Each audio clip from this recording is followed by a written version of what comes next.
Hello and welcome to Crosstalk, where all things are considered. I'm Peter Lavelle.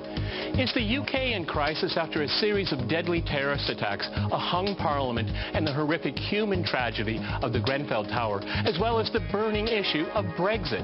Many are asking if the ruling elites are out of touch.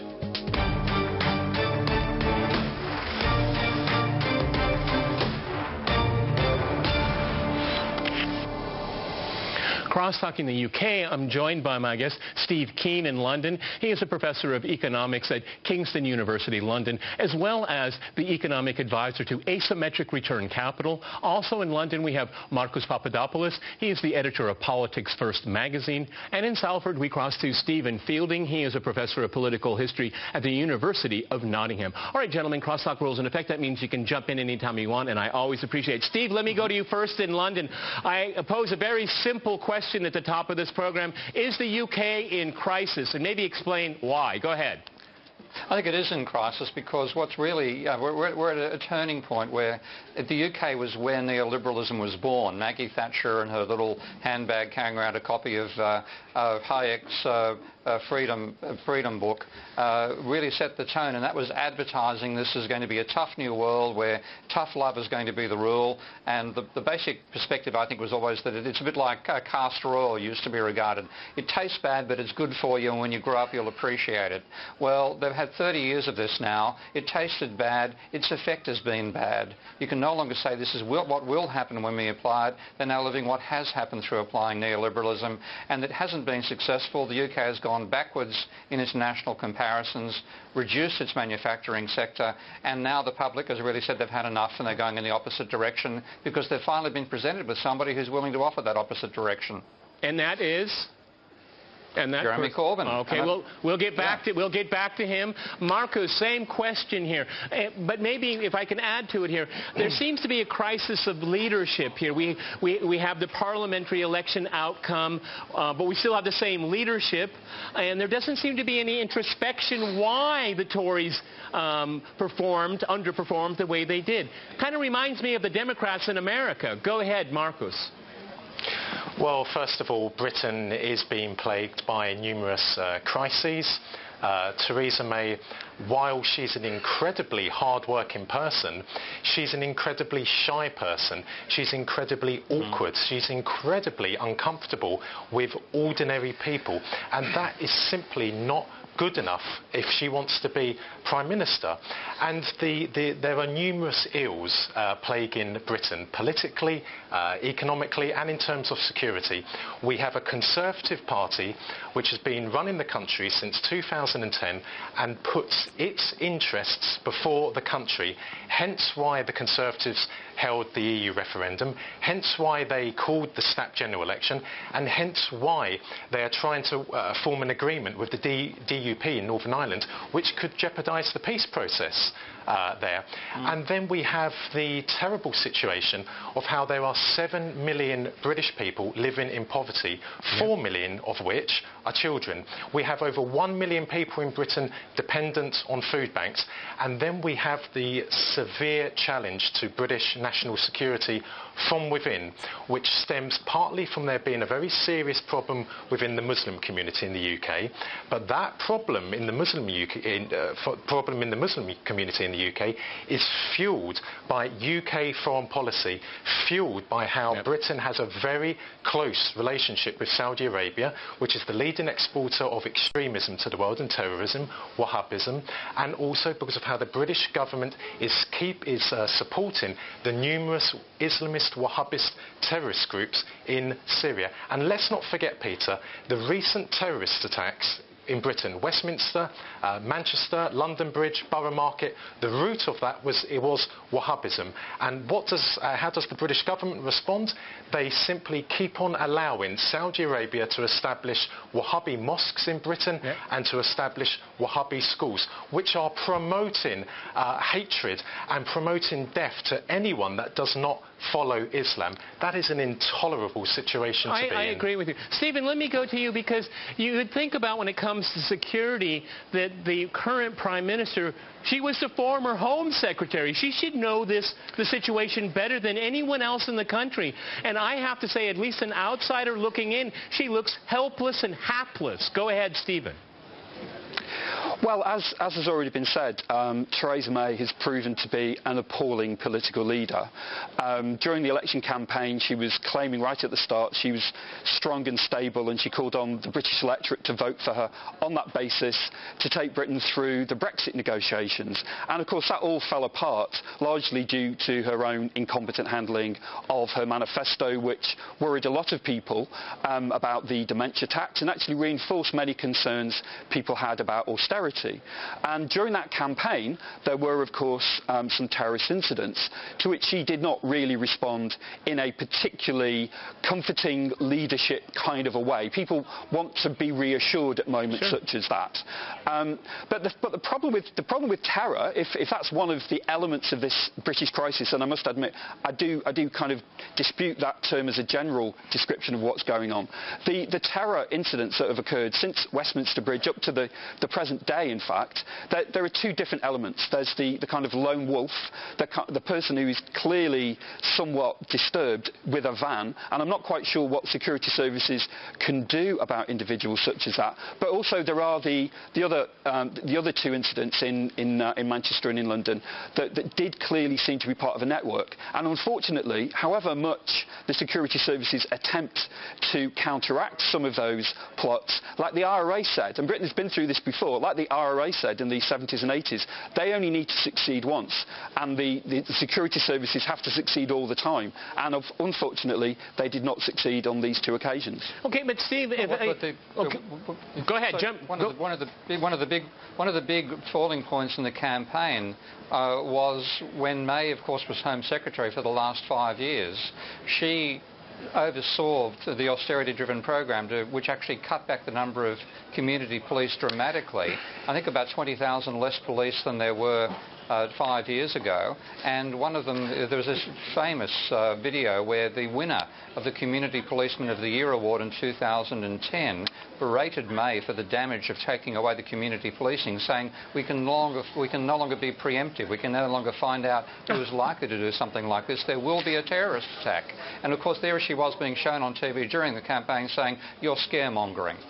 Okay, well, Marcus, then what do you need the national security state for? I'm sorry, that is not good enough. Go ahead, Marcus. Look, Peter, the problems with Theresa May did not begin when she became Prime Minister. The evidence of her inadequacies as a politician and as a leader were very, very evident when she was Home Secretary. I can tell you now, as a member of the Parliamentary Press Gallery, the only time I saw her leave the Home Office building, which for viewers outside of Britain is the equivalent of the Interior Ministry, was when she would come to the Commons, the House of Commons, to speak from the dispatch box. She would rarely leave the Home Office building because she is incredibly shy. She does not like meeting people. And what does this demonstrate? Well, it demonstrates she's totally unsuitable to become Prime Minister, but it also demonstrates something else, which I've been saying for some years now. The calibre in British politics is very, very low. And when the calibre is low, that opens the doors to people who are weak and who are inadequate. And I will say the same about Boris Johnson. If I was a Conservative Party supporter, member, I would not want Boris Johnson as my leader. But the question for the Tories is this: who else is there to succeed Theresa May? Okay, Stephen, let's talk about... You want to jump in and react to that? Go ahead, Stephen. Yeah, it's one of the old kind of sayings. People who are living through politics at any particular moment always bemoan the appalling leadership that they lived through and look back to a golden age. I'm afraid the golden age really didn't exist. Some of Britain's leaders have been appalling in the past, as well as pretty poor now. But I think it's interesting. We haven't really talked about Brexit, because when you talk about a crisis is a moment of decision. It's kind of from medicine. It's a moment at which the patient either dies or either gets better. sector.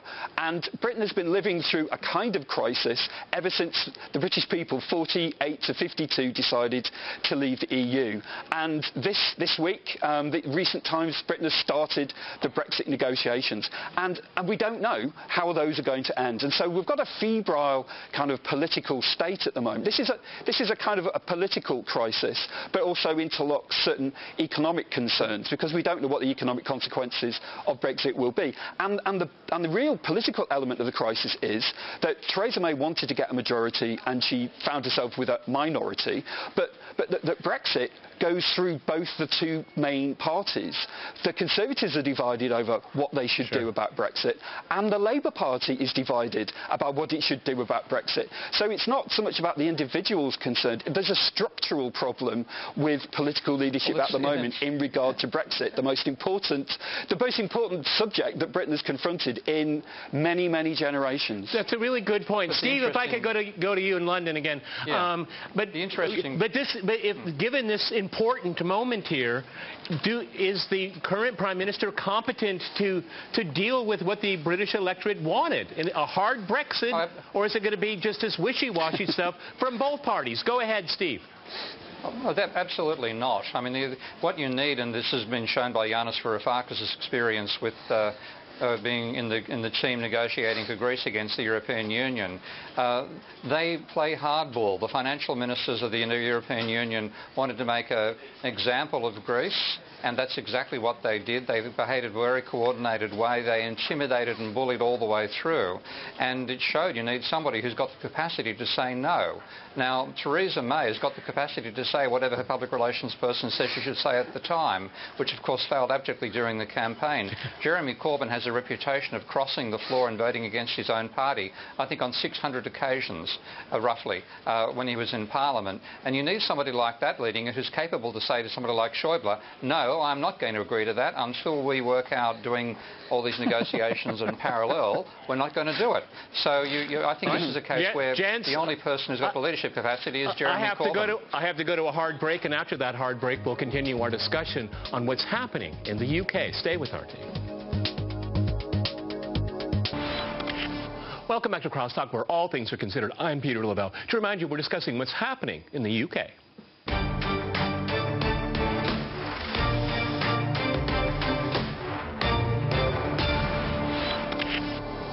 Okay, let me go back to Stephen in Salford. You were, I think, chuckling at the very end of the first segment there. Why? Go ahead. Well, I think that the idea that Jeremy Corbyn has spent all of his career basically voting against the leadership of his own party makes him ideally suited to lead negotiations. Rather strange. Jeremy Corbyn is a great campaigner. He proved that twice when he got elected and re-elected leader, when he brought the Conservative lead down from 20 points to just 2 points. But he is a terrible party manager. He's still faced with a parliamentary party that 80% of whom, roughly, still don't have very much faith in him. And he's leading a party that is almost fatally divided over Brexit. One reason why Labour did so well in this election is because it basically got lots of young people to vote for it and lots of Remain voters to vote for it. And yet, at the same time, the party is committed to leaving the single market.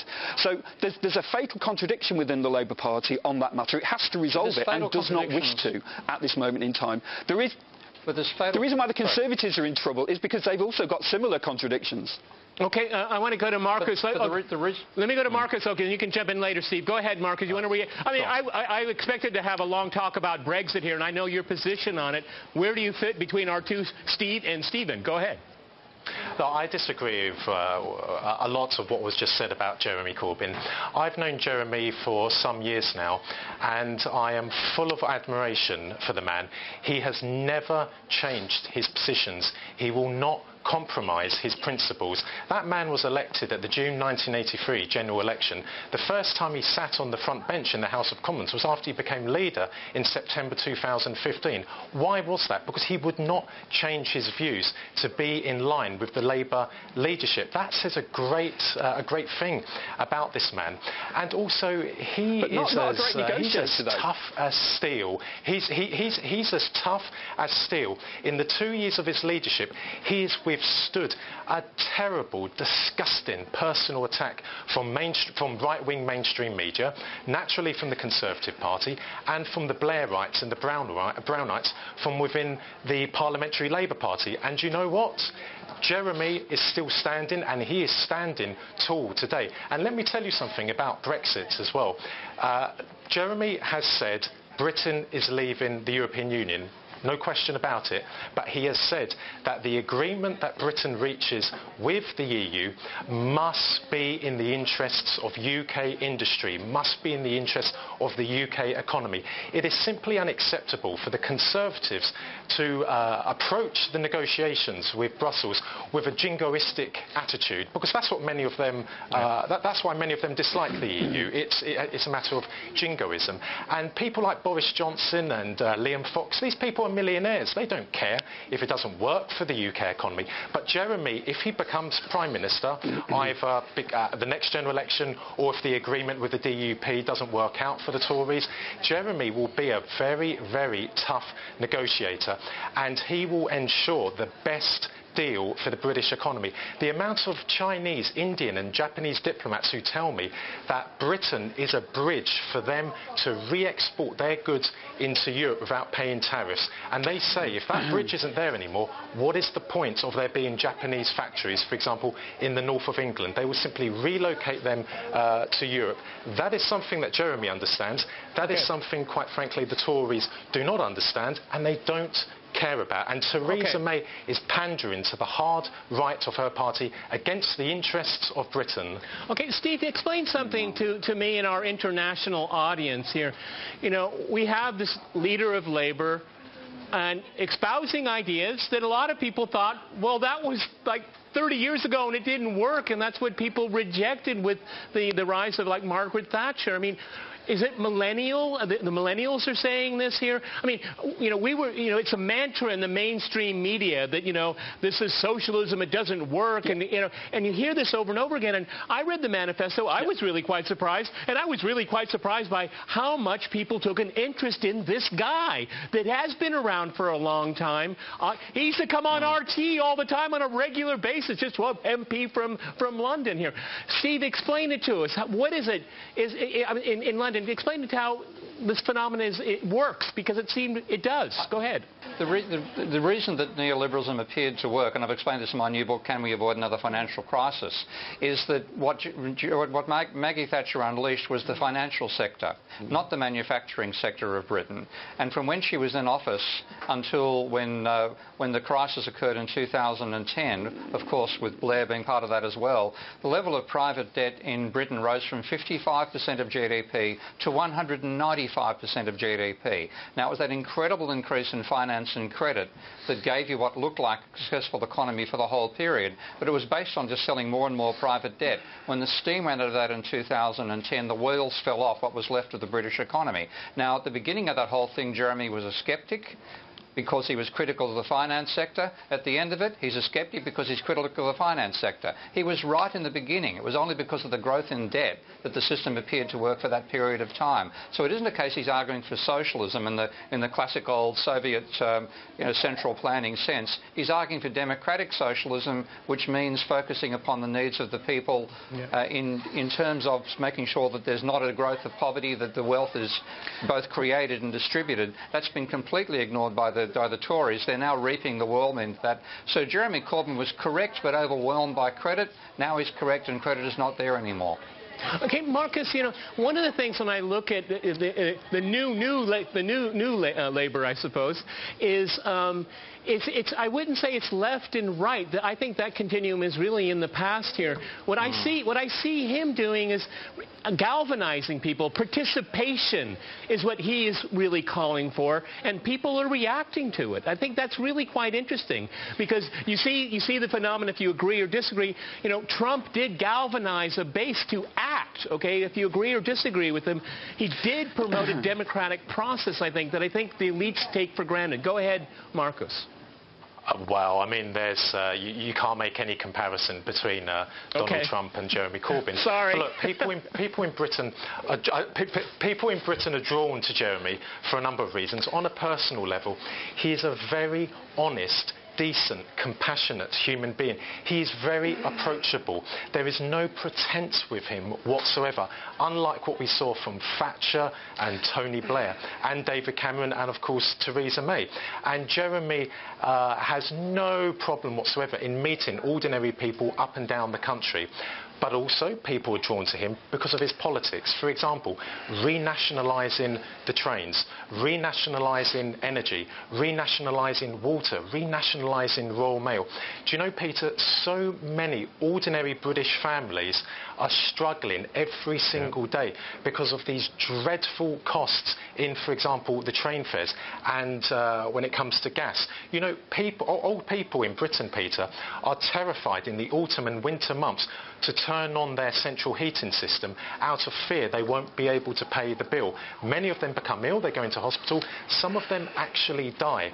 Now, what Jeremy proposed really struck a chord with millions upon millions of people in Britain, and it is so refreshing that we have someone like him, someone who is with the ordinary people in Britain, and also his foreign policy is so different to the Conservatives and also to previous Labour leaders. He's made it very clear that under him, under his leadership, Britain will not walk hand in hand with Trump and America. Britain will no longer invade and bomb other countries. He's made it very clear he wants a complete overhaul of Britain's relationship with Saudi Arabia. It was Jeremy who brought up Saudi Arabia and its links to extremism and terrorism during the general election campaign. That has never happened before in British politics. We should be rejoicing. Let me go to Stephen here. Stephen, let's say Corbyn became Prime Minister. Would what we now is popularly called the deep state let him rule? Would he be just undercut left and right, like what's happening across the pond in Washington, D.C.? You know what I'm getting at. Go ahead, Stephen. I do, yeah. Well, it's unlikely that he will become Prime Minister, certainly without another general election. There has to be another general election. Labour just doesn't have enough seats. There aren't enough seats to put together to form a coalition. So that's not going to happen without another election. And with another election, I think some of the paradoxes and the contradictions within Jeremy Corbyn's appeal may unravel if the Conservatives get a new leader with a different approach. But yes, it's always the fear amongst the left. When Tony Benn in the 1980s was riding high, there was always the fear that things would go awry if there was ever a left Labour government. We don't know that that would have happened because that never happened. So I don't know. I mean, Jeremy Corbyn, there's a lot of fear. There were a lot of fears about him, about his links, calling Hamas friends and distorted quotes such as that. But he really, at the base of it, is basically a left-wing social democrat. I think he's pretty harmless, but that doesn't mean the security services won't look upon him as being a threat. But I don't know. I know lots of political fiction. I know lots of conspiracy dramas, but I would doubt very much whether we'd see a very British coup if Jeremy Corbyn is elected Prime Minister. But I do think that's actually still quite unlikely. OK, let me go back to Steve in London. Steve, I mean, I think in the broadest picture in the last minute we have in this program here is that you have these neoliberal economic policies and you have this adventurous foreign policy, and it's called a perfect storm. And this is what is also happening in the political system in Britain, is that there's a rejection of both simultaneously. Go ahead, Steve.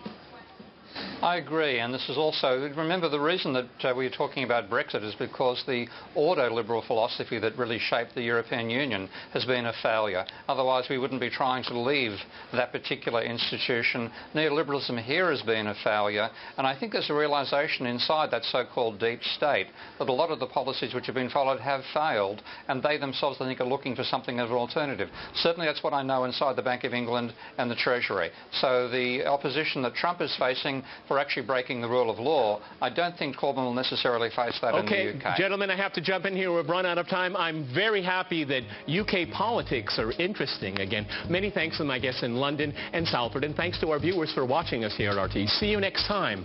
And remember, crosstalk rules.